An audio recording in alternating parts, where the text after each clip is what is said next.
Pejgamberi alayhi salatu wasalam e ka përmendur se sura El-Kafirun është 1/4 e Kuranit. Sikur se ka thënë pejgamberi për surën El-Ikhlas, Kul huwallahu ahad, se është 1/3 e Kuranit, ka përmendur në hadith se sura El-Kafirun është 1/4 e Kuranit. Domthon kuptimin e përmbajtjes, ka përmbajtje të begat të pastër, sa që përmbajtja e surës El-Kafirun mbulon 1/4 në kuptimeve të tërë Kuranit. Pejgamberi sa këtë surë e ka lexuar shpesh. Minimumi 4 herë në ditë ka lexuar pejgamberi alayhi sallam surën El-Kafirun, një ka lexuar në sunet e sabahut. Kur e ka falë surën e sabahut, e ka lexuar surën El-Kafirun edhe surën El-Ikhlas. Pastaj në sunet në akşamit e ka lexuar surën El-Kafirun edhe surën El-Ikhlas.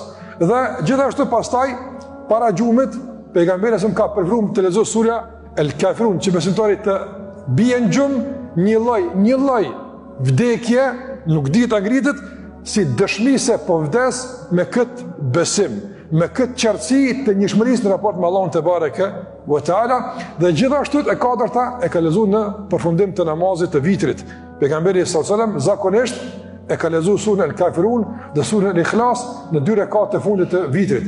Në rekatën e parë ka lexuar surën El-A'la, Subbihismi rabbikal a'la, pastaj dytën e ka lexuar surën El-Kafirun dhe në tretën surën El-Ikhlas. Dhe dietarët kanë përmendur se një nga urtësitë e leximit të surës në fillim të ditës, në fillim të natës edhe në fund të natës është që 24 orëshi të jetë i ndërlidhur me besimin në Allahun te bareke ve teala, dëshmi gojore, pastaj edhe organizim praktik i jetës mbi udhëzimin e njëshmërisë ndaj Allahut te bareke ve teala, ku besimtari këtë me ka të qartë, nuk lejon të njolloset me asgjë.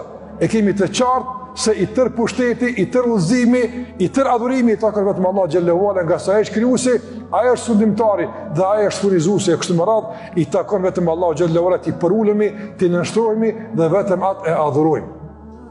Atë një konfirmim me përmasa kaq të mëdha dhe kaq kuptim të plot dhe të begat dhe të pasur ofron surja El-Kafirun.